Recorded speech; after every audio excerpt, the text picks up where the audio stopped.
캄보디아 만사간의 사망사건 보험금 지급, 한국어 능력이 갈랐다. 15회 미래에셋생명, 삼성생명 보험금 소송, 1심 정반대 판결. 우리가 낸 보험료가 줄줄 새고 있습니다. 보험금을 눈먼 돈으로 여기고 사건을 조작하거나 사고를 과장해 타내려 하는 일이 흔합니다. 때론 보험금을 타내기 위해 남의 목숨까지 해치는 끔찍한 일도 벌어지죠. 한편으로는 약관이나 구조가 너무 복잡해 보험료만 잔뜩 내고는 정작 필요할 때 혜택을 받지 못하는 일들도 벌어집니다.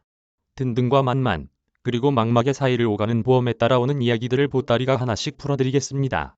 보험금을 노리고 교통사고를 가장해 만삭인 아내를 살인한 혐의를 받았으나 대법원에서 무죄를 확정받아 세상을 떠들썩하게 했던 캄보디아 만삭 아내 사망사건을 둘러싼 보험금 지급 청구 소송 1심에서 엇갈린 판결이 나왔습니다. 지난달 있었던 삼성생명과의 소송에서는 원고인 남편, 이모 씨 승소 판결이 나온 반면 이달 이어진 미래에셋생명과의 소송에서는 이 씨가 패소한 것입니다. 이 씨의 사망한 아내 A 씨가 보험 내용을 충분히 이해할 정도의 한국어 실력을 갖췄는지 여부를 두고 재판부의 판단이 갈렸습니다. 서울중앙지법 민사합의 36부는 지난 17일 이 씨가 미래에셋생명을 상대로 낸 30억 원대 사망보험금 지급 청구 소송에서 보험금을 지급하지 않아도 된다고 판결했습니다. 계약 내용 모른 채 서명. 미래에셋생명 승소. A씨가 각 보험계약 청약서에 피보험자란에 자신의 당시 이름을 자필로 기재한 사실은 인정되지만 A씨의 한국어 능력에 비추었을 때 계약 내용을 이해하지 못한 채 동의했다고 본 것입니다. 판결문에 따르면 A씨는 만 18세였던 2008년 1월 E씨와 결혼하기 전까지 한국어를 전혀 하지 못했습니다. 2008년 6월 A씨와 보험계약을 체결한 설계사는 당시 A씨가 한국말을 알아듣지 못해 계약에 대해 설명해주지 못했고 A씨의 손을 붙잡고 서명을 했다고 진술했습니다. 또 다른 보험 설계사는 E씨가 옆에서 사인을 하라고 하자 A씨가 사인을 했다고 털어놨습니다. 재판부는 E씨가 제출한 A씨의 한국어 연습 노트를 보더라도 간단한 초등학교 저학년 수준의 한국어 연습을 하고 있었던 것이 확인된다고 지적했습니다.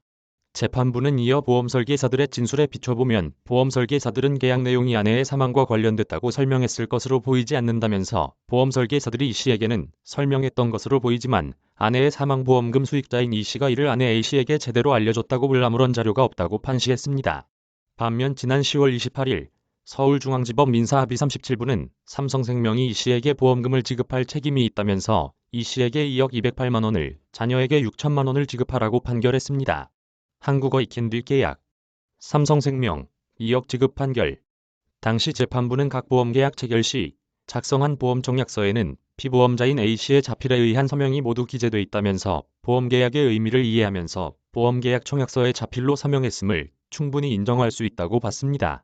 A씨가 2008년 2월 입국한 이후 금산군 다문화센터에 다니며 꾸준히 한국어를 공부했고 2012년 3월에 원동기장치자전거 면허 취득을 2013년 11월에 귀화 허가를 각각 받은 것에 비춰봤을 때 2014년 삼성생명과의 보험계약을 체결할 시점에는 계약 내용을 이해할 정도의 한국어 구사 능력이 있었던 것으로 보인다는 판단입니다. 재판부는 또 보험 모집인과 영업소 대표가 형사소송의 증인으로 출석해 보험계약 체결 당시 A씨와 한국어로 의사소통을 하는 데 큰 어려움이 없었다고 진술한 것도 근거로 제시했습니다. 앞서 E씨는 2014년 8월 23일 경부고속도로 천안 IC 부근에서 스타렉스 승합차를 몰고 가던 중 갓길에 주차된 화물차를 들이받는 사고를 냈습니다. 이 사고로 당시 24세, 임신 7개월이었던 캄보디아 국적의 아내 A씨가 숨졌습니다. E씨는 결혼 직후부터 A씨 명의로 모두 33건의 보험계약을 체결했습니다. A씨가 사망할 당시 납입했던 월 보험료는 427만 2,156원에 달했고 사고로 E씨가 받게 될 보험금은 약 95억 원이었습니다. E씨는 2016년 8월 삼성생명, 교보생명, 미래에셋생명 등 보험사를 상대로 보험금 지급 청구 소송을 제기했습니다. 지난 3월 대법원이 E씨에 대해 살인 및 사기 혐의는 무죄로 보고 예비조명인 교통사고 처리 특례법상 치사죄만 인정한 파기환송심을 확정 판결하면서 중단됐던 보험금 지급 청구 소송도 재개됐습니다. 교보생명을 상대로 낸 소송은 오는 25일 5차 변론이 있을 예정입니다.